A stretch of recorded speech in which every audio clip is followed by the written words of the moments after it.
Good evening students, मैं Janvi Tripathi research and statistics study point की class में अगेन आप सबका स्वागत करती हूँ।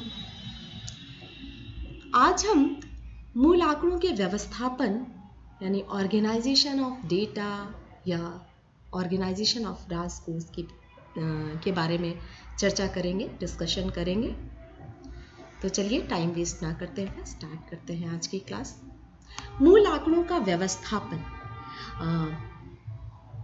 जैसा कि आप सभी जानते हैं कि जो डेटा होते हैं, आंकड़े होते हैं, प्राप्तांक, जो किसी भी मेजरमेंट मेथड से जो है, किसी भी मेजरमेंट टूल से डेटा प्राप्त किए गए हों, ये अपने मूल स्वरूप में अत्यंत अव्यवस्थित होते हैं, अनऑर्गेनाइज्ड होते हैं और अत्यंत विस्तृत वृहद स्वरूप होता है इनका, जिसके कारण ये बोधगम्य नहीं होते, साधारण जन की समझ में आने योग्य नहीं होते, सभी को समझ में नहीं आते हैं ये डेटा, और अपने मूल स्वरूप में अत्यंत अविकसित, अव्यवस्थित होने के कारण इन पर कोई भी जो है सांख्यिकी विधियों का प्रयोग नहीं किया जा सकता।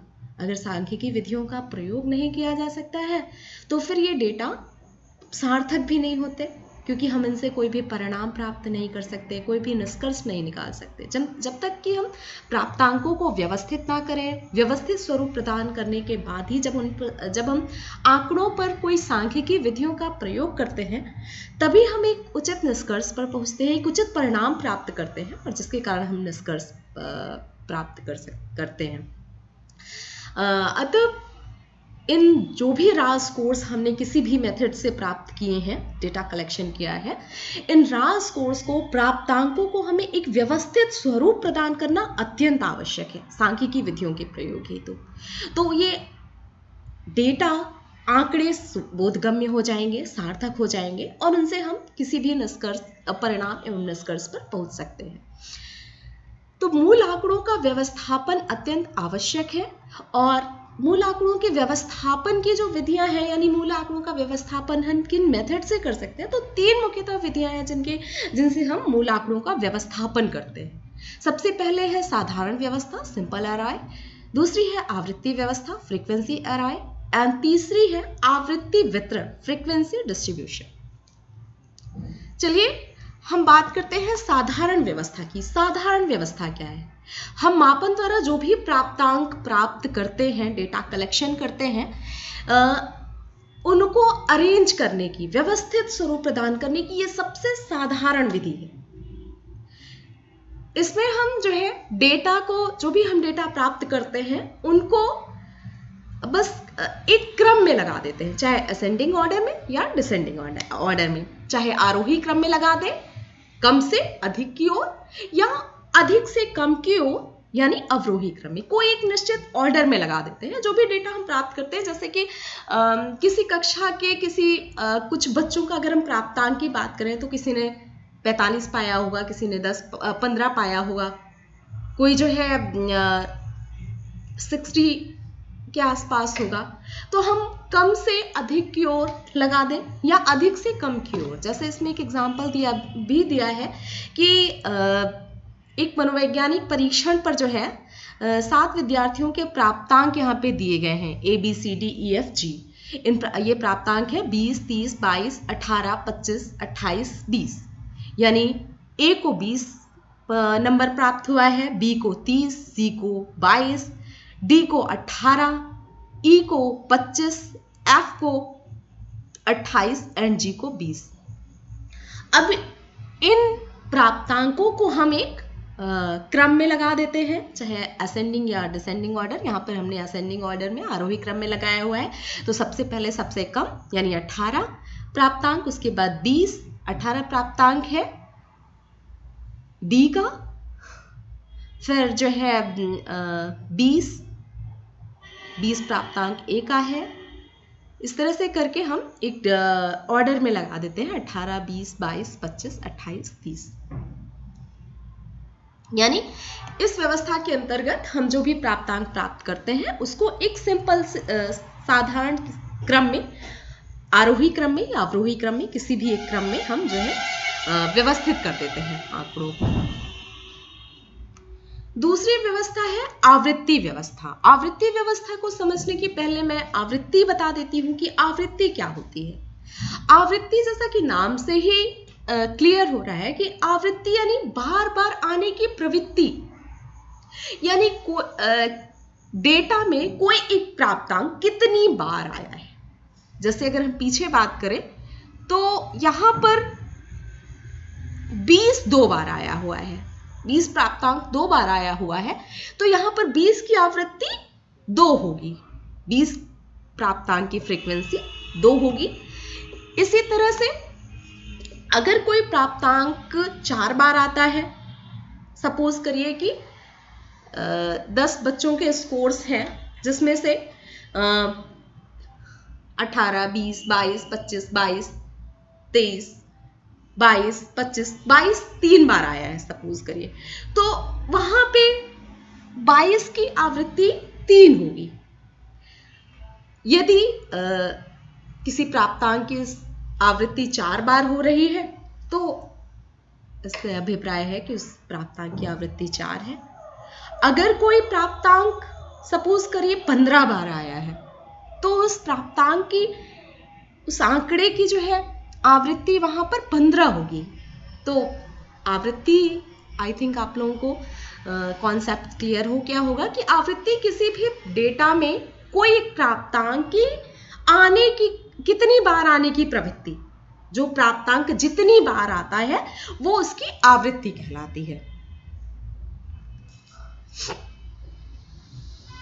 आवृत्ति व्यवस्था में हम देखते हैं कि आवृत्ति के आधार पर हम जो है जितनी बार जो भी डेटा दिया होता है उसमें कोई भी एक जो भी प्राप्तांक जितनी बार आया होता है उसको हम उसकी आवृत्तियों के अनुसार और उसकी प्रतिशत आवृत्तियों के आधार पर हम लिख देते हैं।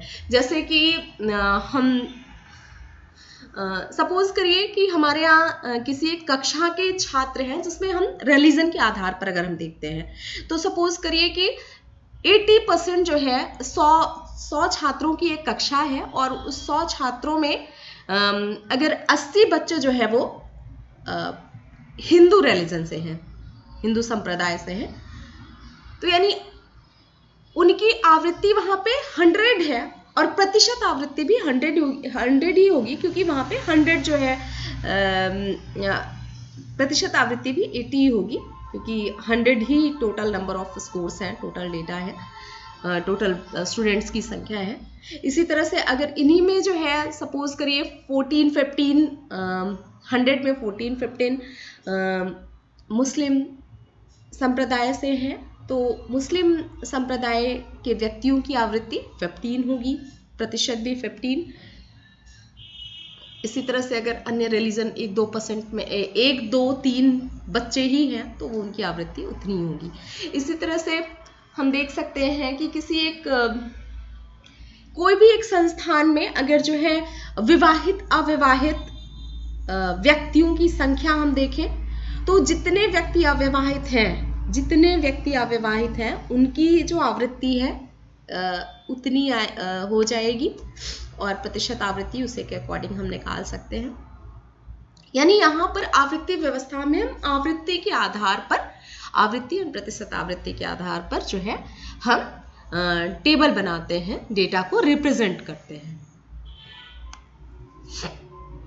अगला है आवृत्ति वितरण। आवृत्ति वितरण बहुत इंपॉर्टेंट है क्योंकि एक अच्छा बोधगम्य सार्थक स्वरूप प्रदान करने के लिए व्यवस्थापन की ये सबसे अच्छी विधि है। इसके आधार पर, आवृत्ति वितरण के आधार पर हम बड़े से बड़े डेटा, वृहद से वृहद डेटा को बड़ी आसानी से रिप्रेजेंट भी कर सकते हैं और रिप्रेजेंट करने के साथ ही साथ हम इस पे जो है सभी सांख्यिकीय विधियों का प्रयोग बड़ी आसानी से कर सकते हैं। साथ ही इसमें जो है प्रतिशत त्रुटि होने की संभावना कम होती है, एरर की संभावना कम होती है, गलतियां होने की संभावना कम होती है, क्योंकि ये एकदम सही अरेंजमेंट है, बहुत ही एक्यूरेट लेवल पे अरेंजमेंट होती है आवृत्ति वितरण की। इसमें हम क्योंकि वृहद से वृहद डेटा को हम बड़ी आसानी से बहुत ही छोटे स्वरूप में और बहुत ही बोधगम्य सार्थक तरीके से हम रिप्रेजेंट करते हैं। आवृत्ति हमने पहले ही बता दिया है कि किसी भी जो है डेटा में किसी प्राप्तांक की आने की प्रवृत्ति, कितनी बार वो डेटा प्राप्तांक आ रहा है, वो प्राप्तांक जितनी बार आएगा उस प्राप्तांक की वो आवृत्ति कहलाएगी। यानी बार बार आने की प्रवृत्ति कह सकते हैं कि जितनी बार आए, अगर कोई प्राप्तांक एक बार आया है तो उसकी आवृत्ति 1 होगी, कोई प्राप्तांक 10 बार आया तो उसकी आवृत्ति 10 बार होगी, कोई एक प्राप्तांक 18 बार आ रहा है तो उसकी आवृत्ति 18 होगी। यानी किसी डेटा में, आंकड़ों में किसी एक आंकड़ा या प्राप्तांक के जितने बार आने की आवृत्ति, बार बार आने की प्रवृत्ति आवृत्ति कहलाती है। और इन आवृत्तियों की सुविधानुसार विभिन्न वर्गों में वितरित करके, इन आवृत्तियों के आधार पर विभिन्न वर्ग बनाकर, अभी तक हमने डेटा को उनकी आवृत्तियों के आधार पर लिख दिया था। जैसे कोई डेटा कितनी बार आ रहा है, सपोज करिए 20 बार, 4 बार आ रहा है तो हमने 20 लिखा, प्राप्तांक एक तरफ, दूसरी तरफ उसके आने की प्रवृत्ति फ्रीक्वेंसी 4। इसी तरह 22 प्राप्तांक लिखा और 22 की आवृत्ति जितनी भी होगी, 30 प्राप्तांक लिखा और 30 की आवृत्ति जितनी बार होगी, चाहे 4 जो भी, यानी हमने प्राप्तांक लिखा और प्राप्तांक की आवृत्ति लिख दिया, तो ये आवृत्ति व्यवस्था है। लेकिन आवृत्ति वितरण में हम वर्ग बनाकर, क्योंकि यहाँ पे डेटा स्कोर्स बहुत वृहद होता है, बहुत विस्तृत होता है, तो इनको हम विभिन्न वर्गों में वर्गीकृत करके, यानी क्लास इंटरवल, वर्गांतर बनाकर, और वर्गांतर को उनकी जो है आवृत्तियों के आधार पर प्रदर्शित करते हुए जो है हम व्यवस्था करते हैं आवृत्ति वितरण में। क्लियर हो गया कि आवृत्ति वितरण में हम स्कोर्स को विभिन्न वर्गों में विभाजित करते हैं सर्वप्रथम, और इन वर्गों को विभाजित करके हम इन वर्गों में जो प्राप्तांक जितनी बार आया है उन प्राप्तांकों की आवृत्तियों को हम लिखते हुए चलते हैं। इस तरह से क्लास इंटरवल एंड फ्रीक्वेंसी, वर्गांतर और जो है वर्गांतराल और आवृत्ति में हम प्रदर्शित करते हैं स्कोर्स को, जो बहुत बड़े से बड़े स्कोर्स को बहुत छोटे स्वरूप में, बहुत ही सार्थक स्वरूप में प्रदर्शित करता है। आवृत्ति वितरण बनाने के लिए सबसे ज्यादा इंपॉर्टेंट है कि हम सब वर्गांतराल तो बनाएंगे, बट वर्गांतराल हम बनाएंगे कैसे, किन नियमों के आधार पर वर्गांतराल बनाएंगे। सपोज करिए कि 400 डेटा पे आपने काम किया है, 400 डेटा में कुछ प्राप्त, 400 एक वृहद है, और 400 क्या आप 1000 पे भी करते हैं, लाखों पे भी डेटा होते हैं। इन लाखों डेटा को अगर आप ऐसे ही किसी सिंपल एरॉय या जो है फ्रीक्वेंसी एरॉय में करेंगे तो एक त्रुटि होने की संभावना भी बहुत अधिक होगी, और वहां पे त्रुटि होने की संभावना तो अधिक होगी ही होगी, क्योंकि करना मुश्किल होगा, बहुत कठिन कार्य होगा, जटिल कार्य होगा। तो उसको आसान बनाने के लिए आवृत्ति वितरण में हम बड़ी आसानी से रिप्रेजेंट कर सकते हैं वर्गांतराल बना के। लेकिन वर्गांतराल अगर हम बनाते हैं तो वर्गांतराल हम बनाएं कैसे? वर्गांतराल बनाने के लिए यानी आवृत्ति वितरण के लिए मुख्यतः 4 नियम हैं।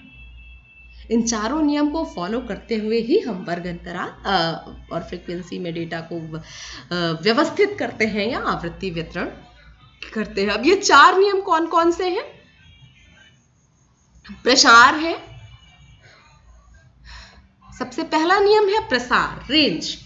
आवृत्ति वितरण बनाने के लिए सबसे पहले हम ये जानते हैं कि रेंज क्या है।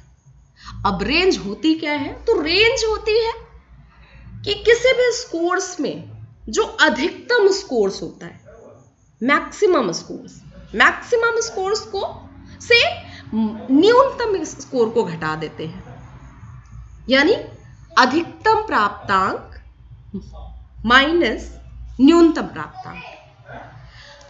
प्रसार का अभिप्राय आप सबको वैसे भी क्लियर हो रहा हो कि विस्तारित कहां से कहां तक डेटा विस्तारित है, प्रसारित है, यानी उनका प्रसार क्या है, रेंज का है, कहां से कहां तक, यानी न्यूनतम से अधिकतम तक, यानी अधिकतम से न्यूनतम के बीच का जो अंतर है वो कितना है।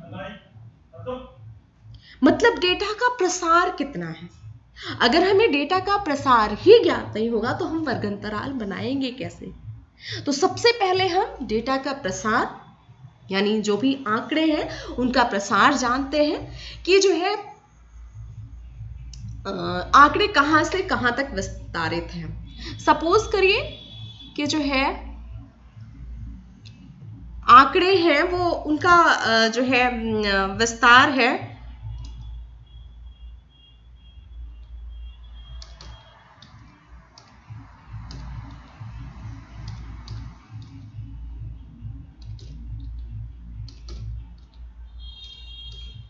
28, 27, 18, 30, 28, 29।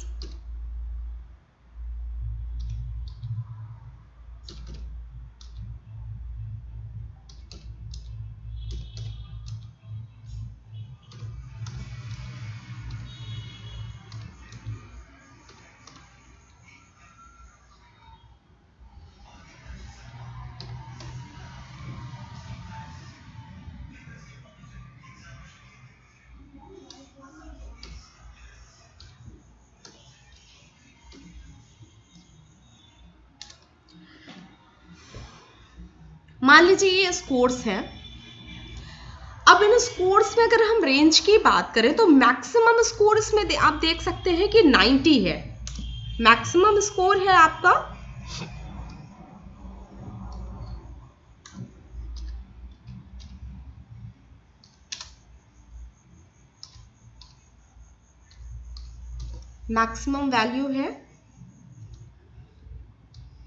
90 एंड मिनिमम वैल्यू है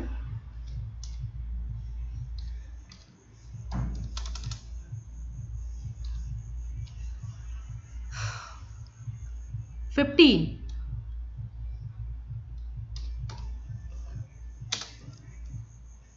तो यहां पे रेंज हो जाएगा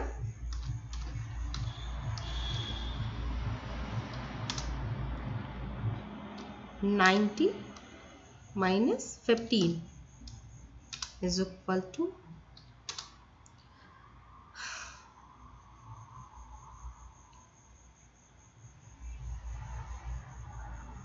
75। यहां पे रेंज आ गई 75। हम वापस अपनी स्लाइड पे चलते हैं।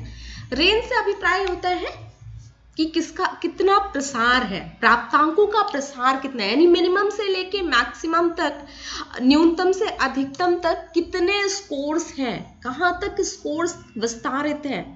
मैक्सिमम वैल्यू से मिनिमम वैल्यू को घटा के हम रेंज की गणना कर सकते हैं। होपफुली आप लोगों को रेंज क्लियर हो गया होगा। रेंज डेविएशन का भी एक प्रकार है। जब हम आगे विचलन पढ़ाएंगे तो उसमें सबसे पहले रेंज ही पढ़ाएंगे। अब रेंज हमें ज्ञात हो गई कि डेटा हमारे कहां से कहां तक विस्तारित है, कितना विस्तार है इनका। तो अब इसके बाद जो है हम वर्गांतरों की संख्या ज्ञात करेंगे कि वर्गांतर हम बनाएं तो, पर वर्गांतरों की संख्या कितनी हो, वर्गांतर का आकार कितना हो, उसके आधार पर ही हम वर्गांतर बनाते हैं। यानी ये 4 नियम बहुत इंपॉर्टेंट है। इन चारों नियम के आधार पर ही हम जो है फ्रीक्वेंसी डिस्ट्रीब्यूशन कर सकते हैं, आवृत्ति वितरण तालिका बना सकते हैं। तो वर्गांतरों की संख्या क्या है? वर्गांतरों की संख्या ज्ञात करने के लिए हम जो है वर्गांतर जैसे हम बनाते हैं ना कि इतने से इतना फिर इतने से इतना, तो कितने वर्गांतर बनाएंगे, इन वर्गांतरों की संख्या क्या होगी, है ना। जैसे कि हम अगर 10 से 19, 20 से 29, 30 से 30, 39, 40 से 49, इस तरह से करके हम वर्गांतर बनाते हैं। तो कितने वर्गांतर बनाएं, तो वर्गांतरों की संख्या क्या हो, यानी कितने वर्गांतर बनाना है। अब ये वर्गांतरों की संख्या ज्ञात करने के लिए सबसे पहले हमें रेंज की जरूरत होगी। हम सबसे पहले रेंज निकाल लेंगे, यानी प्रसार क्या है, और प्रसार के आधार पर प्रसार प्राप्तांकों का जो प्रसार है उसमें हम वर्गांतर के आकार से भाग दे देंगे तो हमें वर्गांतर की संख्या ज्ञात हो जाएगी। यानी हम कितना जो है हमारे वर्गांतर की संख्या कितनी होगी वर्गांतरों की, ये हमें प्राप्तांकों के प्रसार और वर्गांतरों के आकार से ज्ञात होता है। यानी अगर हमें वर्गांतर का आकार ज्ञात है, हमें प्रसार ज्ञात है, तो हम बड़े आसानी से वर्गांतरों की संख्या ज्ञात कर सकते हैं, यानी कितने वर्गांतर हम बनाएंगे।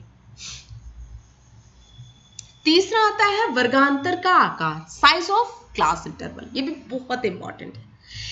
साइज ऑफ क्लास इंटरवल यानी क्या आकार होगा। जैसे अभी मैंने बताया ना कि 10 से 19, पहला वर्गांतर हमारा 10 से 19 हो गया, दूसरा हो गया 20 से 29, तीसरा हो गया 30 से 39। तो यहाँ पे 10 से 19 या 30 से 39, 30 to 39 या 20 से 29, यहाँ पे वर्गांतर का आकार 10 है ना। आप 20 जो वर्गांतर की जो मिनिमम वैल्यू है उसको काउंट करते हुए आप लेंगे 10 से लेके 19 तक 10 स्कोर्स आ रहे हैं, 10 डिजिट आ रही हैं, तो यहाँ पे वर्गांतर का आकार 10 हो जाएगा। लेकिन हम 10 ही क्यों रखें, हम 5 भी रख सकते हैं, हम 6 भी रख सकते हैं, हम 15 भी रख सकते हैं। तो हम कितना रखें ये हम कैसे ज्ञात करेंगे। तो सबसे पहले तो हमें प्रसार ज्ञात होना चाहिए कि कहां से कहां तक विस्तारित है, हमारे स्कोर्स का प्रसार कितना है। अगर प्रसार बहुत अधिक है, सपोज करिए कि हमारा संख्या 15-20 से स्टार्ट हो रही है और 2000 तक जा रही है, यानी मिनिमम जो है वो 15 है और मिनिमम स्कोर 15 है और मैक्सिमम स्कोर 2000 है। तो यहाँ पे अगर हम 10 करेंगे तब तो वर्गांतर की संख्या बहुत ज्यादा हो जाएगी। अगर हम वर्गांतर का आकार 10 रखते हैं तो यहाँ पे तो वर्गांतरों की संख्या फिर बहुत अधिक हो जाएगी। तो हमें यहाँ पे वर्गांतर का आकार बढ़ाना होगा, यानी अगर रेंज बहुत अधिक है तो हमें निश्चित रूप से वहां पे वर्गांतर का आकार बढ़ाना होगा। वर्गांतर का आकार बढ़ेगा तो वर्गांतर की संख्या घट जाएगी। यहाँ पे हम 20 भी रख सकते हैं, इवन 100 भी रख सकते हैं, 20 नहीं 100, 100 भी रख सकते हैं। तो हमें सबसे पहले रेंज पता होनी चाहिए। रेंज पता हो और वर्गांतरों की संख्या हमें पता हो तो हम वर्गांतर का आकार बड़ी आसानी से निकाल सकते हैं। अगर हमें ये पता है कि वर्गांतर की संख्या कितनी है तो हम वर्गांतर का आकार बड़ी आसानी से निकाल सकते हैं, क्योंकि इसका भी फॉर्मूला सेम वैसा ही है वर्गांतर का, जैसा वर्गांतर की संख्या का फॉर्मूला था। तो वर्गांतर का आकार का फॉर्मूला है प्राप्तांकों का प्रसार डिवाइडेड बाय वर्गांतरों की संख्या। Size of class interval is equal to range of scores and number of class intervals. तो हमें सबसे पहले रेंज ज्ञात करना होगा, फिर वर्गांतरों की संख्या ज्ञात है तो उससे हम वर्गांतर का आकार ज्ञात कर सकते हैं। जैसे कि अगर रेंज 50 है और नंबर ऑफ क्लास इंटरवल 11 है तो हम जो है यानी प्रसार 50 है और क्लास इंटरवल की संख्या जो है वर्गांतर की संख्या वो 11 है। तो यहाँ पे हम साइज ऑफ क्लास इंटरवल निकालेंगे फॉर्मूले से, range of scores divided by number of class interval. तो range 50 divided by number of class interval 11, 50 by 11 is equal to 4.54 आ जाएगी। यहाँ पर 4.54 जो है ये size of each class interval होगा। तो अब 0.54 तो नहीं, तो यहाँ पे हम 5 कर सकते हैं, यानी क्लास इंटरवल का साइज जो है आकार है वहां पे हम 5 रखेंगे।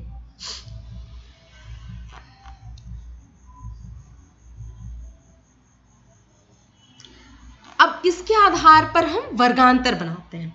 सबसे पहले हमें नंबर ऑफ क्लास इंटरवल पता चल गया, साइज ऑफ क्लास इंटरवल पता चल गया, रेंज पता है, इसके आधार पर हम वर्गांतर बनाएंगे। अच्छा, वर्गांतर बनाने के लिए ये जरूरी नहीं है कि हम जो मिनिमम वैल्यू है उसी पे स्टार्ट करते हैं और जो मैक्सिमम वैल्यू है उसी पे खत्म करते हैं, ये आवश्यक नहीं है।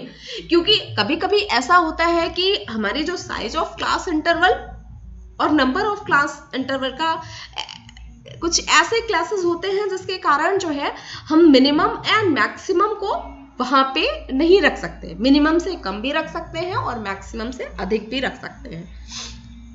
तो प्रारंभ करने के लिए जरूरी नहीं कि हम मिनिमम नंबर से ही स्टार्ट करें। फॉर एग्जाम्पल मैं जैसे यहाँ पे अगर हम क्लास इंटरवल बनाना चाहें, बनाते हैं,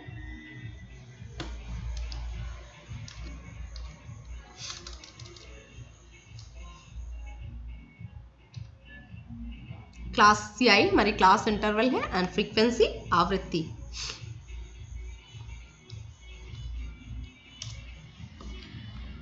अब हम देखते हैं कि मिनिमम हमारा 15 है और मैक्सिमम 90 है, तो हम यहां पे 10 का बना सकते हैं, 5 का भी बना सकते हैं,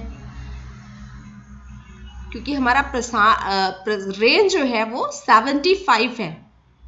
तो अगर हम 75 रेंज का अगर 5 में डिवाइड करेंगे, 75 को 5 में डिवाइड करेंगे तो 15 नंबर ऑफ क्लास इंटरवल हमारे जो है 15 होंगे। तो अगर हम 15, ठीक है बहुत बड़ा नहीं है, पर अगर हम इतना बड़ा नहीं रखना चाहें तो हम 10 भी रख सकते हैं, है ना। 75 डिवाइडेड बाय 10, तो हमारा जो है 7.5 नंबर ऑफ क्लास इंटरवल हो जाएगा। 7.5 तो नहीं, तो यहाँ पे हम क्या करेंगे कि मिनिमम से थोड़ा कम से स्टार्ट करेंगे और मैक्सिमम से थोड़े अधिक तक जा सकते हैं। जैसे अगर 75 हमारा रेंज है और हम 10 number of size of class interval 10 का रखना चाहें, तो 75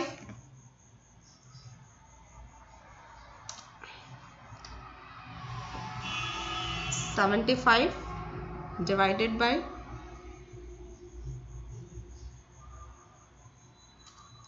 75 डिवाइडेड बाय 10 यानी हमारे 7.5 नंबर ऑफ क्लास इंटरवल बनेंगे। चलिए स्टार्ट करते हैं। तो यहाँ पे हम 15 हमारा जो है मिनिमम वैल्यू था, हम 15 ना रख के हम 10 से स्टार्ट करते हैं, क्योंकि हमें साइज ऑफ क्लास इंटरवल हमने 10 रखी हुई है। तो यहाँ पे 10 से 19, 20 से 29, 30 से 39, 40 से 49, 50 से 59, 60 से 69, 70 से 79, 80 से 89,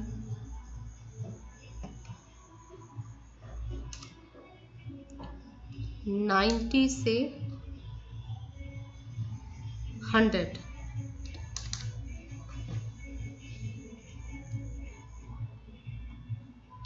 अब हम देखते हैं कि 90 से 100 के बीच, 90 से 99, नॉट 100, 90 से 99 के बीच में कितना स्कोर है? एक ही है, 90 अकेला है, तो यहाँ पे इस वर्गांतर की आवृत्ति कितनी होगी? 1।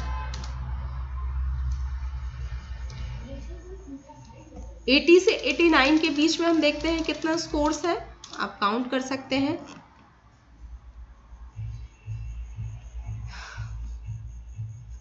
वन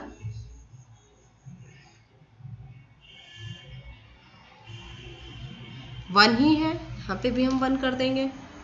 70 से 79 के बीच में भी 1 ही है।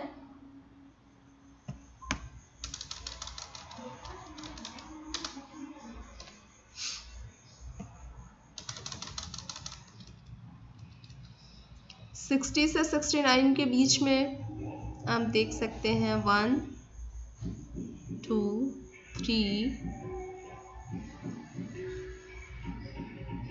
3 है यहाँ पे। 60 से 69 की फ्रीक्वेंसी 3, 50 से 59 की फ्रीक्वेंसी आप देख सकते हैं 1 2 3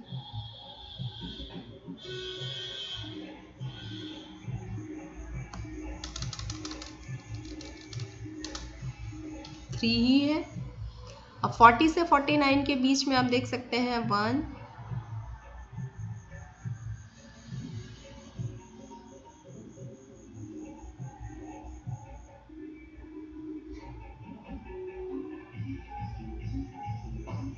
1 ही है।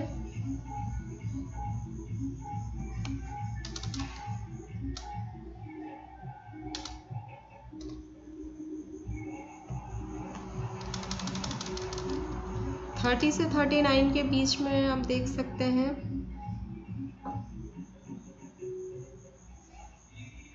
1 2 3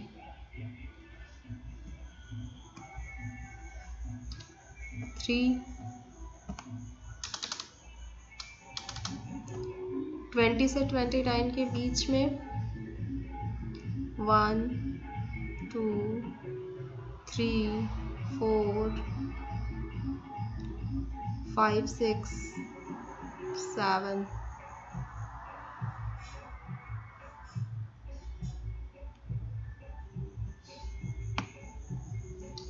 7 हो जाएगी। 10 से 19 के बीच में 1 2 3 3 3 इस तरह से हम अरेंज कर सकते हैं। तो ये जो हमारे इतने डेटा थे हम उसको बड़ी इजीली, और अगर हम साइज ऑफ क्लास इंटरवल बढ़ा देते हैं तो और भी छोटे स्वरूप में ये ज़्यादा सार्थक और बोधगम्य होगा, क्योंकि यहाँ पे आप देख सकते हैं कि 90 से 90 से 99, 80 से 89 इन सब के बीच में फ्रीक्वेंसी ओनली 1 है। तो ऐसे में हम जो है यहाँ पे साइज ऑफ क्लास इंटरवल बढ़ा सकते हैं। जैसे 10 का हमने रखा है, हम इसे 15 का भी रख सकते थे, 10 से 14, फिर 15 से जो है 15 से 29, इस तरह से करके हम जो है रख सकते थे। 15 का भी, 20 का भी कर सकते थे। तो इस तरह से हम जो है फ्रीक्वेंसी डिस्ट्रीब्यूट करते हैं, फ्रीक्वेंसी डिस्ट्रीब्यूशन करते हैं आवृत्ति वितरण तालिका के माध्यम से। चलिए आज के लिए इतना ही। आज की इस क्लास में होपफुली आपको आंकड़ों का व्यवस्थापन क्लियर हो गया होगा। अगर कुछ भी कहीं पे भी कुछ क्लियरिटी नहीं हो पा रही है, कुछ समझ में नहीं आ रहा है, तो हम वहाँ आप मुझे कमेंट बॉक्स में कमेंट कर सकते हैं। मैं डेफिनेटली पूरी कोशिश करूँगी कि आपकी जो भी समस्याएं हैं उनका समाधान करूँ। धन्यवाद।